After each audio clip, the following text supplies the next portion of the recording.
Спорот за името е една од главните теми во светски реномирани весници Guardian, Financial Times и Лондонски Таймс. Сите со речиси идентичен оптимизам најавуваат можно решение на деценискиот спор со Грција. Македонија разгледува предлози за нејзиното привремено име во обид да го откочи грчкото противење на нејзиното членство во НАТО.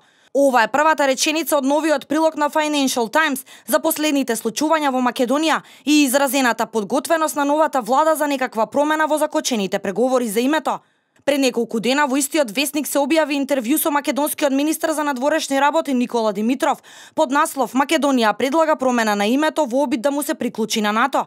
Само неколку часа потоа по интервенција на Министерството за надворешни работи на Македонија, на сајтот на британскиот весник насловот се смени во Македонија размислува да го користи привременото име за да влезе во НАТО. Британски Guardian пишува дека Македонија и Грција се блиску до решавање на 27 годишниот спор околу името.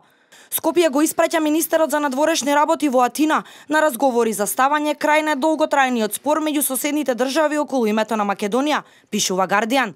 Сигнализирајќи дека е на повидок компромис, Зоран Заев, новиот лидер на социјалдемократите на оваа балканска држава, ја искористи својата прва официјална посета во Брисел во понеделникот за да соопшти дека е можно решение, пишува британскиот весник. Верзиите на името за кои досега се дискутирало содржат додавање географска квалификација како Горна, Нова или Северна Македонија, пишува Guardian.